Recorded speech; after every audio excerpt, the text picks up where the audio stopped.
la manière qu'ont les gens de la sunna de conseiller le gouverneur. Puisque ici, nous avons un gouverneur et nous avons des gouvernés. Et ce gouverneur, s'il est pervers et s'il est injuste et s'il a des manquements dans sa religion, tu te dois de faire quelque chose.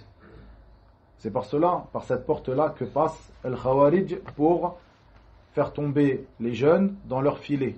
Tu te dois de faire quelque chose. Tu vois ce mal-là, tu te dois de faire quelque chose. Qu'est-ce que tu dois faire, toi, en tant que musulman qui te revendique des gens de la sunna? Tu te dois, comme on l'a vu ici, de patienter, d'obéir au gouverneur du moment que ce dernier ne t'ordonne pas de désobéir à Allah et à son messager, sallallahu alayhi wa sallam, mais comme cela, tu te dois de le conseiller. Car la religion, c'est le conseil, comme l'a dit le prophète Muhammad, sallallahu alayhi wa sallam. Comme cela, tu te dois de le conseiller. Comment tu peux le conseiller? La manière qu'ont les gens de la sunna de conseiller les gouverneurs est la manière qui est définie et la voie qui est tracée par notre prophète Muhammad sallallahu alayhi wa sallam dans ce hadith qui est rapporté par l'imam Ahmad rahimahullah et autres que lui, qui est un hadith qui est authentique, où il dit dans le sens approximatif de ses paroles: celui qui désire conseiller le gouverneur, qu'il ne fasse pas ce conseil publiquement, mais plutôt qu'il le prenne par la main et qu'il se retrouve dans un endroit seul avec lui. Si ce dernier accepte de lui, eh bien ceci est une bonne chose. Mais sinon, c'est-à-dire s'il n'accepte pas de lui, eh bien il a certes fait ce qui lui était demandé. Dans le sens approximatif de ses paroles, sallallahu alayhi wa sallam. Vous voyez, ce hadith nous donne la voie à suivre dans notre conseil que nous devons faire au gouverneur. C'est-à-dire que la voie des gens de la sunna, lorsqu'ils veulent conseiller le gouverneur, ils ne doivent pas faire cela publiquement, comme on l'a vu, pas sur le minbar, pas dans un cours, pas dans un écrit qui sera rendu public, mais plutôt par une lettre privée, juste entre toi et le gouverneur, par une manière de le prendre par la main et de te mettre seul avec lui et de le conseiller. Plusieurs jeunes, lorsqu'ils entendent ces paroles-là, la parole des gens de la sunna, disent: mais comment moi je peux arriver à cela? Comment moi, en tant que musulman, je peux arriver à cela? Nous leur répondons, comme le répondent nos savants, par le fait que toi, tu n'es pas demandé de faire cela. Est-ce que toi, ton conseil sera accepté de lui? Il faut savoir que le conseil, parfois, même si c'est une réalité, même si c'est une vérité que tu vas dire, les gens ne sont pas prédisposés à accepter ton conseil, de par ton rang social, de par ta place, de par beaucoup de choses.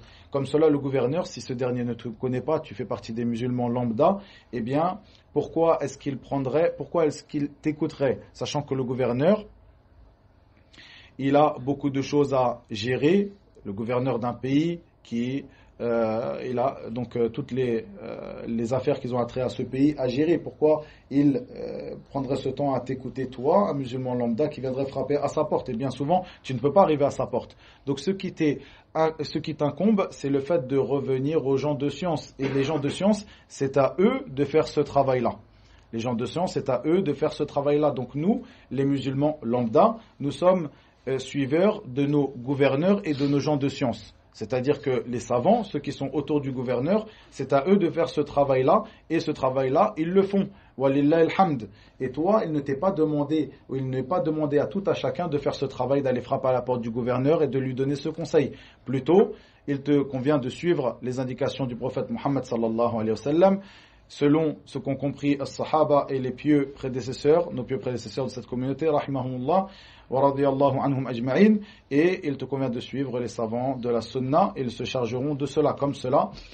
Ce grand savant, Al-Allama Abdul Aziz Ibn Baz, rahimahullah ta'ala, a été questionné, qui était donc le mufti al-sabiq de al-Mamlaka al-Arabia al-Saoudiya, harasahallah, bil tawhid wa sunna, avant le mufti actuel, Cheikh Abdel Aziz al-Cheikh. Donc Cheikh Abdel Aziz Ibn Baz, rahimahullah ta'ala, a été questionné. Donc ici c'est le mufti de Belad al-Tawhid de al-Mamlaka al-Arabia al-Saoudiya, le pays où se trouve Mecca wal Médina, ce mufti qui est demandé, qui est questionné. Dans le sens approximatif des paroles du questionneur et du questionné, donc ce dernier a été questionné: est-ce que il fait partie de la voie de nos pieux prédécesseurs le fait de faire des reproches au gouverneur sur al-manabir, c'est-à-dire le pluriel de minbar, c'est-à-dire lors de la khutbah de Jumu'ah. Et quel est le manhaj, la voie de nos pieux prédécesseurs en ce qui concerne le conseil qui doit être fait au gouverneur?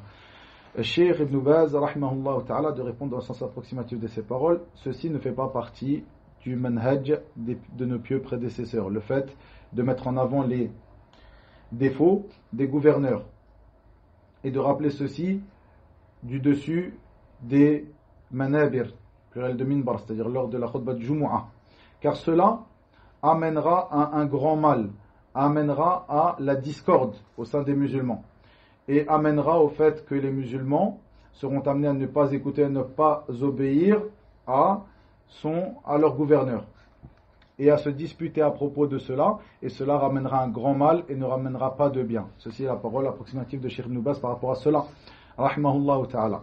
Puis il dit, et plutôt la méthode qui a été suivie par nos pieux prédécesseurs dans cela, le fait de conseiller les gouverneurs et le fait de leur écrire, de les appeler. Puis il dit, qui doit faire cela? Ce sont al-ulama, ce sont eux qui appellent le gouverneur, qui sont en relation avec lui, et ce sont eux qui le dirigent et qui le guident vers ce qui est meilleur pour eux. Et il leur convient aussi, donc les savants, de lui interdire le blâmable et de lui ordonner le convenable. Et ceci n'appartient pas à l'ensemble des gens, mais plutôt ceci appartient aux savants qui sont proches de ce gouverneur.